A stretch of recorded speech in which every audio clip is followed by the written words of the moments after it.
Good morning, dear students. Today I will discuss about the steam condenser and its types. This is the part of Unit 5 and the semester is 6. Subject name is the Thermal Engineering Gas Dynamics.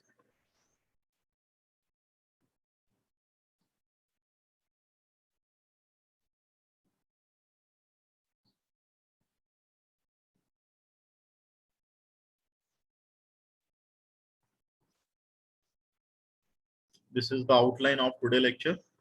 Definition of steam condenser, function of condensers, elements of the condensing plant, advantage of condenser, classification of steam condenser, jet condenser and its types, advantage disadvantage of the jet condenser, surface condenser and its types, advantage and disadvantage of the surface condenser, comparison of the jet and surface condenser, vacuum creation in the steam condenser, and finally effect of the condenser pressure on the Rankine efficiency. तो what is the main function of the condenser? क्या main function होता है condenser का, ये हमें पता होना चाहिए। तो कंडेंसर की जो बेसिक फंक्शन होती है वो स्टीम को कंडेंस करना रहता है। After the expansion in the steam turbine, steam को हम स्टीम कंडेंसर में भेजते हैं जहाँ की उसका कंडेंसेशन होता है वाटर के फॉर्म में, and the water is coming from the cooling tower side. So it can be done by the removing the heat from the exhaust steam, जो कि आपकी टरबाइन साइड से आ रही है, and the using for the condensation of steam it is done by the circulating cooling water, and during the condensation the working substance change its phases from the vapor to liquid। जब condensation की process हो रही होती है उस time पे जो आपका वर्किंग सब्सटेंस रहता है वो अपनी फेस को चेंज कर रहा होता है। तो it will be change from vapour to liquid and reject the latent heat. The exhaust pressure in the condenser is maintain nearly the 7 to 8 kilo pascal which is corresponding to condensate temperature of nearly 313 kelvin. तो जो condensation की process होती है या जो exhaust pressure हो रहा है कंडेंसेशन के कंडेंसर के साइड पे, वो 7 to 8 किलो पास्कल रहता है और 313 केल्विन का रहता है। तो function of condenser to reduce the turbine exhaust pressure so as to increase the specific output. Mainly जो फंक्शन होता है कंडेंसर का वो टरबाइन के एग्जॉस्ट प्रेशर को कम से कम करना रहता है ताकि हम आउटपुट को बढ़ा सकें और प्लांट की एफिशिएंसी को बढ़ा सकें, साथ ही साथ में हम स्टीम के कंजम्पशन को कम से कम कर सके। तो condense the exhaust steam from the turbine and reuse it is a pure feed water. जैसे स्टीम कंडेंस होती है कंडेंसर में और वाटर के फॉर्म में कन्वर्ट होती है, तो उसी से की जाती है जो भी वाटर हमें मिल रहा है उसको हम प्योर फॉर्म में कन्वर्ट कर लें ताकि हम बॉयलर में उसको फिर से रीयूज कर सकें। और कभी भी एक्स्ट्रा वाटर की रिक्वायरमेंट रहती है तो ये यहाँ से ही पूरी की जाती है बॉयलर के अंदर से। तो enable removal of the air and the other non-condensable gas from the steam, it can be improve the heat transfer। Generally क्या होता है कि यदि वाटर हमारा प्योर क्वालिटी का रहेगा या उसमें से एयर या गैसेस वगैरह पार्टिकल निकाल दिए जाएंगे ताकि हमारा वहां पे हीट ट्रांसफर रेट को हम इम्प्रूव कर सके। तो बॉयलर में प्योर वाटर का इस्तेमाल करने से हमारी जो मेन चीज रहती है कि हीट ट्रांसफर रेट हम उसको बढ़ा सकते हैं। तो हीट ट्रांसफर रेट को इम्प्रूव करने के लिए हम ये सारी चीजें करते हैं। ठीक है, तो कौन कौन से एलिमेंट्स होते हैं कंडेंसिंग प्लांट में वो यहाँ पे दिखाए गए हैं। पहला कंडेंसर है, दूसरा एयर एक्सट्रैक्शन पंप है, फिर तीसरा कंडेंसेट एक्सट्रैक्शन पंप है, चौथा कूलिंग वाटर सर्कुलेटिंग पंप है, पांचवा हॉट वेल है, छठवां कूलिंग टावर है, सातवां मेकअप वाटर पंप है, आठवां बॉयलर फीड पंप है। तो ये सारी जितनी भी डिवाइसेस हैं ये कंडेंसिंग प्लांट में इस्तेमाल की जाती है जहां पे कि स्टीम का कंडेंसेशन हो रहा है। तो this is the functional diagram of steam condensing plant. जैसा कि आप यहाँ पे देख रहे हैं इस तरह की फंक्शनिंग है जो है स्टीम कंडेंसेशन प्लांट में होती है। तो basically start from the this side कि आप यहाँ पे देख रहे हैं कि पानी जो है बॉयलर में गर्म किया जा रहा है and it is supply from the there cooling pond sides। After the condensation, steam will go into the water form into the cooling pond or hot well system, and here the condensation is done by the cooling water supply from the cooling tower. Steam is coming from the turbine side, and after the condensation steam will go into the water form into the extraction pump, so the extraction pump into this hot well section, and the extra water supply it is from the river side, if the cooling tower water is maintained below, कि यदि cooling tower से हमें लग रहा है कि water की supply पूरी तरीके से नहीं हो पा रही है, तो रिवर साइड से एक्स्ट्रा वाटर की सप्लाई की जाती है, ताकि हम जो स्टीम आ रही है टरबाइन में से उसको हम पूरी तरीके से कंडेंस कर सके। तो कंडेंस करने का तरीका सिर्फ एक ही रहता है कि हम प्रॉपर तरीके से उसकी हीट एक्सचेंज कर सके। जितनी ज्यादा लेटेंट हीट एक्सचेंज होगी उतना ज्यादा वो वाटर के फॉर्म में कन्वर्ट होगा। तो वाटर के फॉर्म में कन्वर्ट करने के लिए हमें लेटेंट हीट ज्यादा से ज्यादा रिमूव करानी रहती है। एंड आफ्टर दैट जैसे ही यहाँ पे कंडेंसर से निकलने के बाद स्टीम जो रहती है वाटर के फॉर्म में आती है, या बोलना चाहिए जो कंडेंसेट निकल के आता है उसको हॉट वेल में भेजते हैं। तो यहाँ पे जो गर्म पानी इकट्ठा हो रहा है उस गर्म पानी को इस पंप के द्वारा वापस से बॉयलर में भेज दिया जाता है, ताकि हम वापस से स्टीम यहाँ पे बनाने के लिए यूज कर सके और कम से कम हमें हीट की रिक्वायरमेंट हो। तो ऐसा हम इसलिए करते हैं ताकि कम से कम हीट की रिक्वायरमेंट हो। गर्म पानी यदि हमारे पास जाएगा तो वहां से हम ज्यादा से ज्यादा अमाउंट में स्टीम अच्छी क्वालिटी की जनरेट कर सकेंगे, और दूसरा हमारे को कम हीट की रिक्वायरमेंट रहेगी।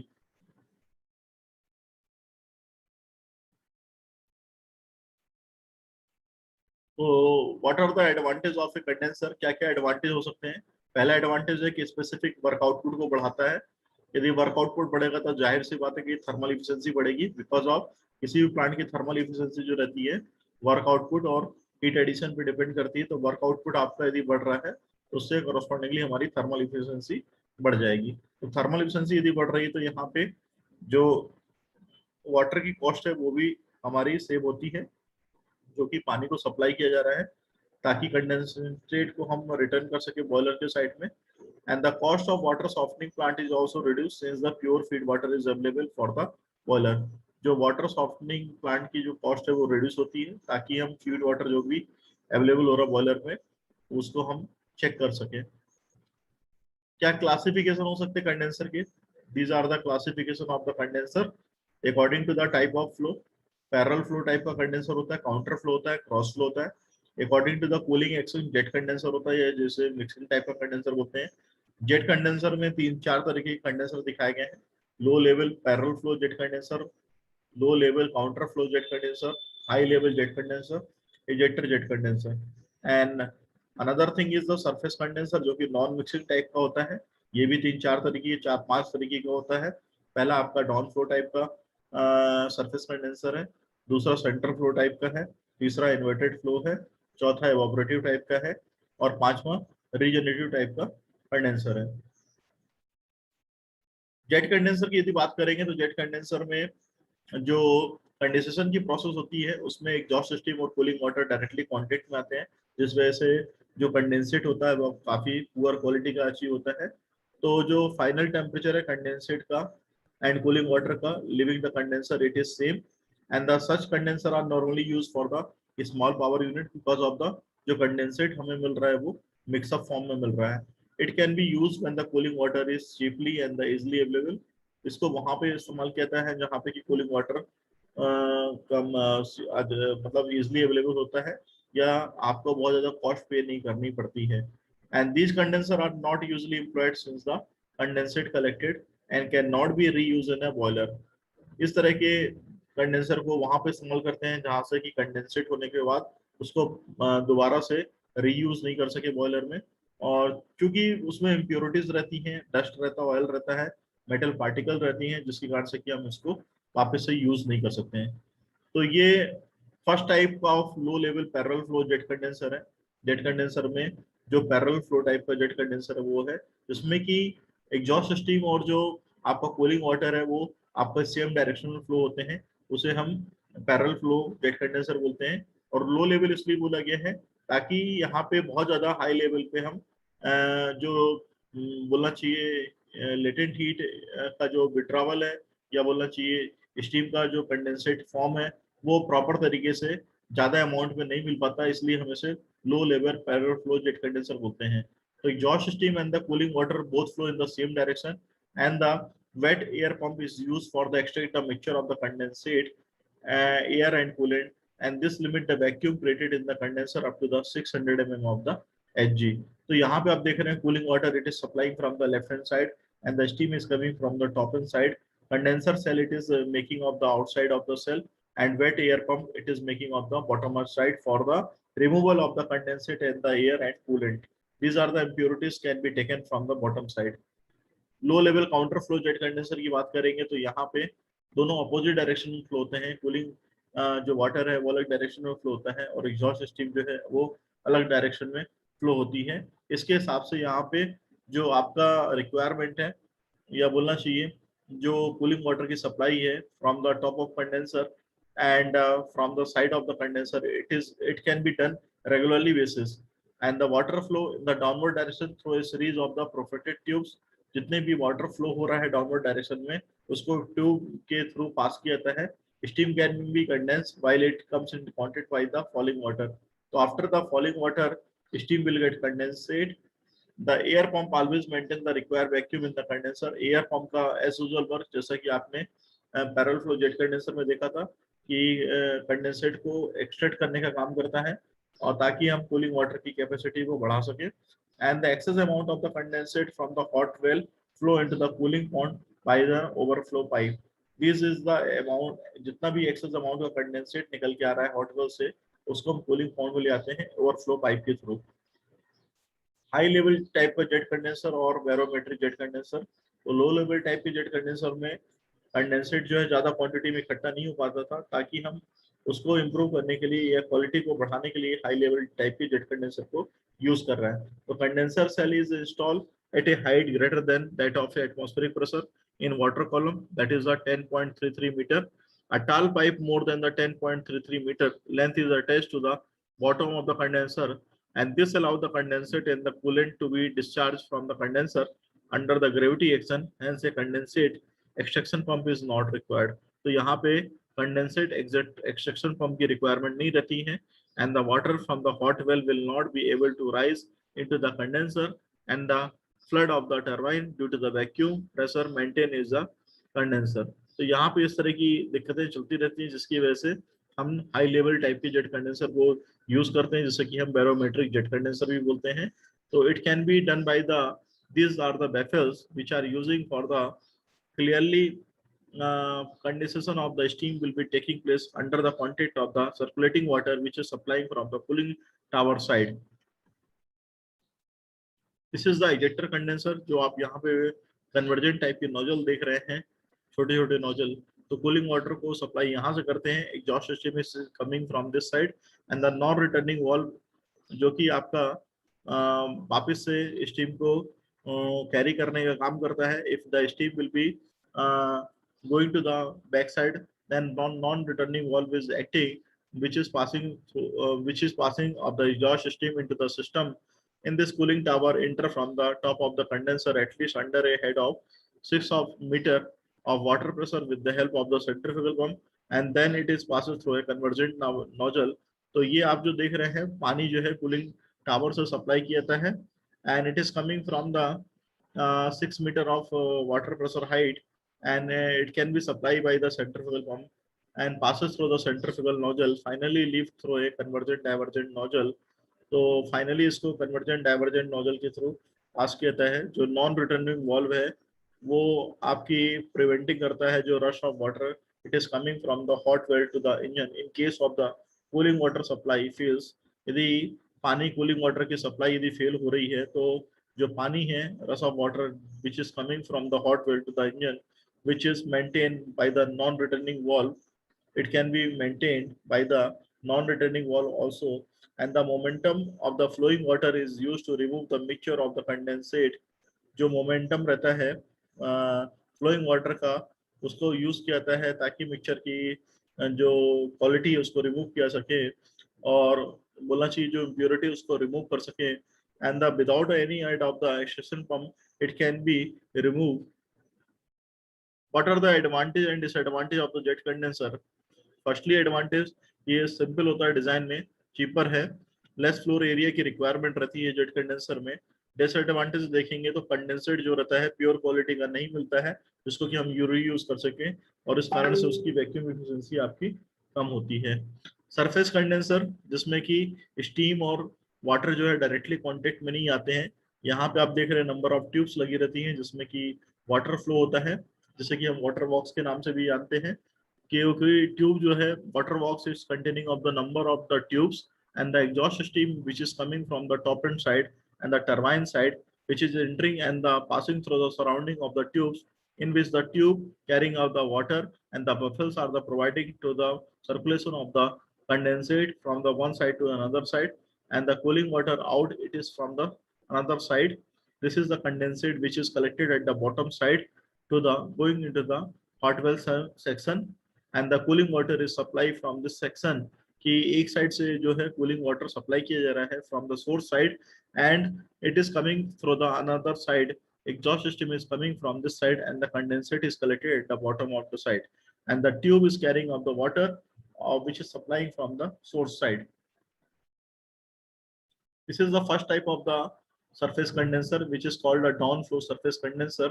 तो एग्जॉस्ट सिस्टम जो है आपकी टॉप ऑफ कंडेंसर से सप्लाई होती है और flow downward over the water tube जितनी भी आप देख रहे हैं अंदर यहाँ पे वाटर ट्यूब्स हैं इसके ऊपर से फ्लो की आती हैं and the water tubes are the double passed जितनी वाटर ट्यूब है वो डबल पास्ड होती हैं.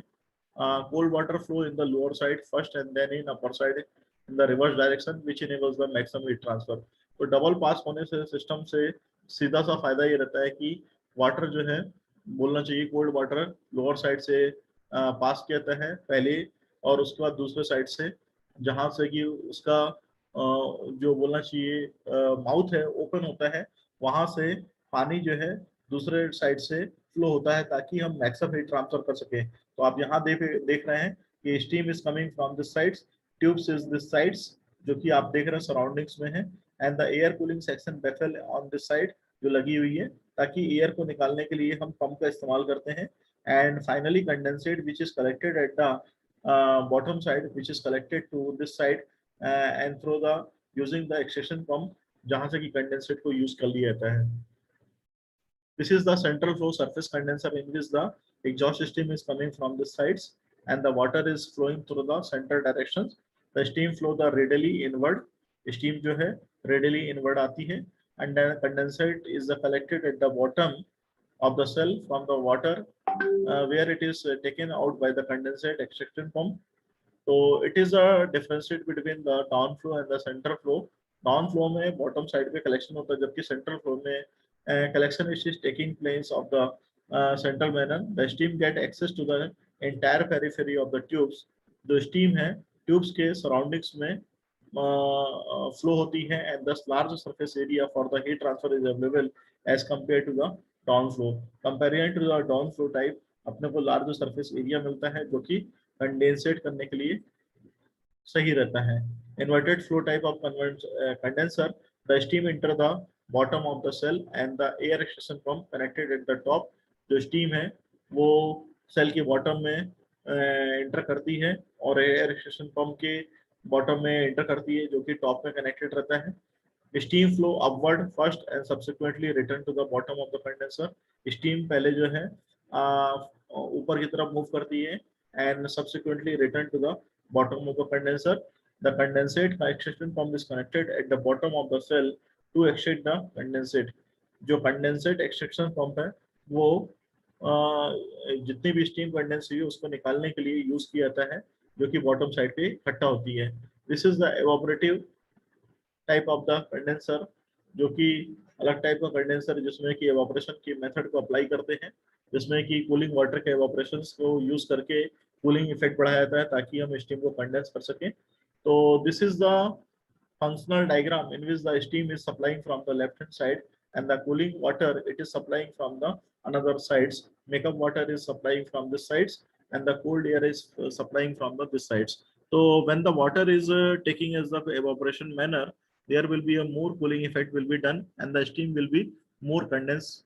The steam will be condensed in the passes through the grilled tubes and the cooling water is sprayed over an outer surface of the tubes.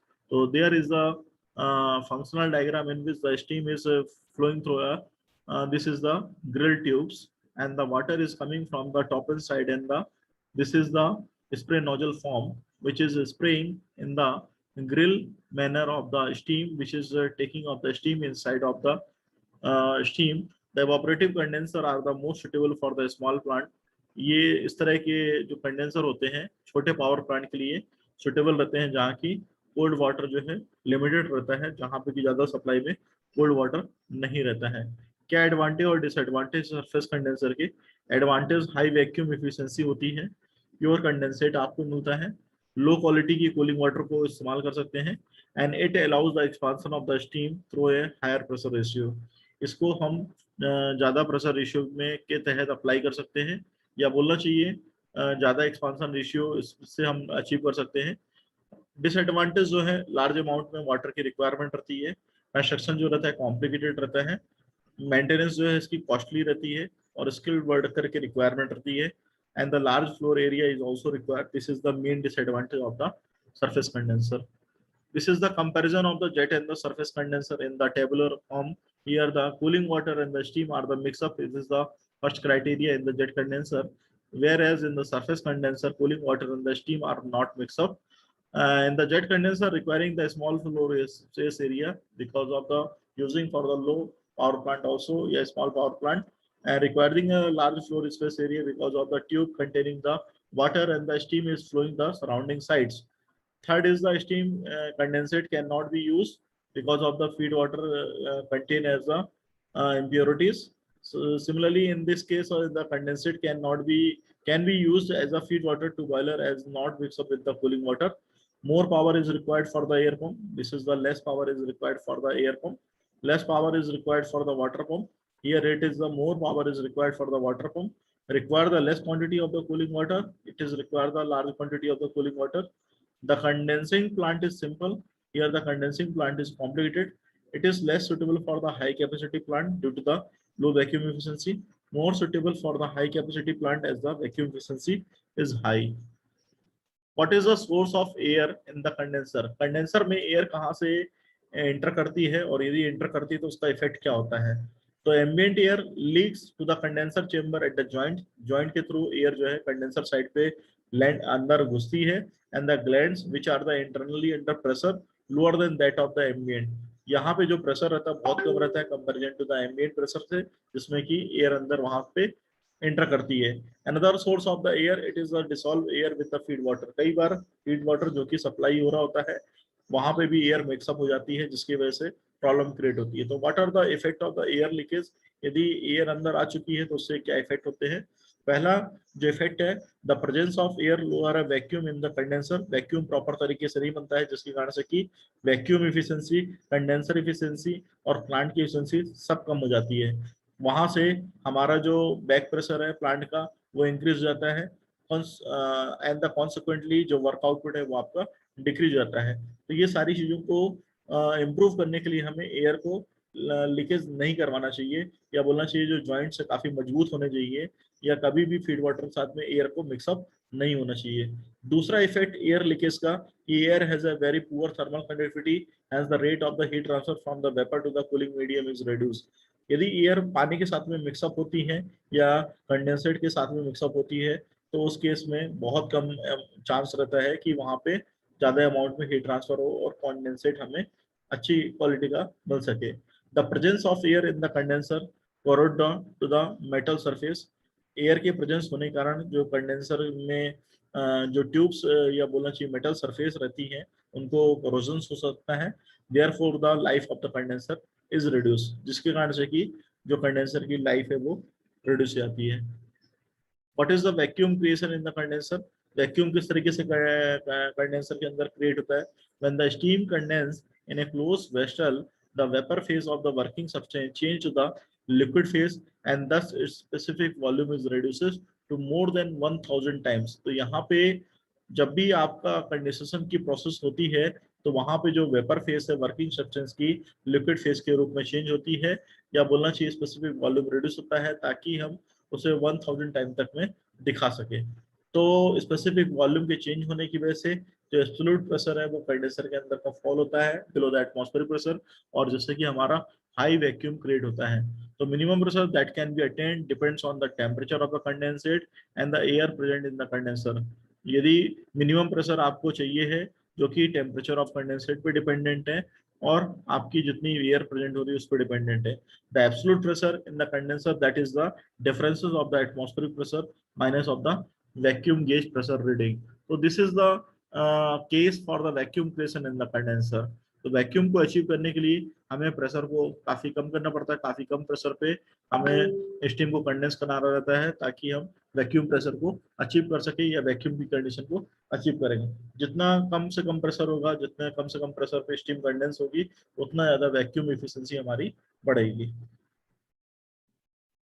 तो what are the effect of condenser pressure on the Rankine cycle? क्या effect पड़ता है condenser pressure का कम या ज्यादा रखने पे Rankine cycle पे, रैंकिन एफिशिएंसी पे? जैसा कि हमने फर्स्ट यूनिट पे डील किया था, हमने बताया भी था कि कंडेंसर प्रेशर को यदि आप कम करेंगे तो आपका जो वर्क आउटपुट है वो बढ़ जाएगा।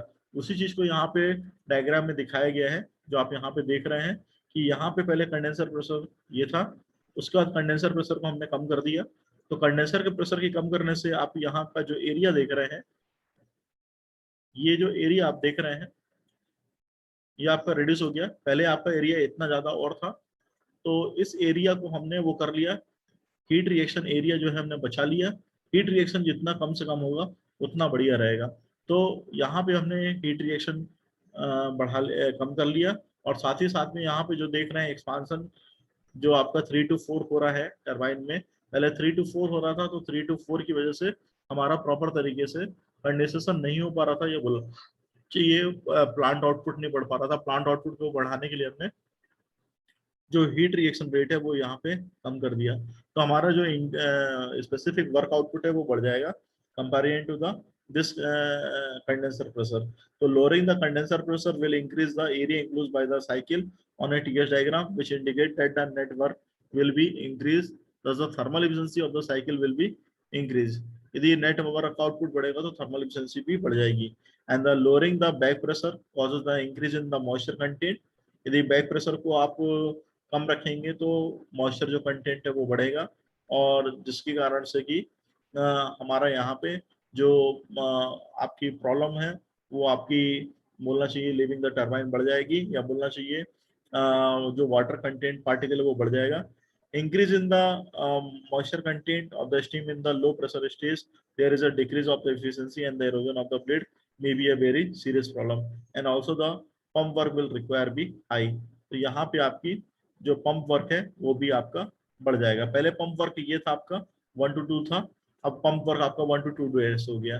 तो दीज आर द डिफरेंसेस कि यदि आप कंडेंसर प्रेशर को कम कर रहे हैं तो वर्क आउटपुट तो बढ़ रहा है, लेकिन पंप वर्क भी आपका बढ़ रहा है because of the moisture particle जो है वो ज्यादा शामिल हो रहे हैं। तो this is the differences in which the condenser efficiency will be affected. So next class I will discuss about the condenser performance, condenser efficiency, vacuum efficiency, how much mass of the water requirement for the cooling of the steam. So this is the today lecture.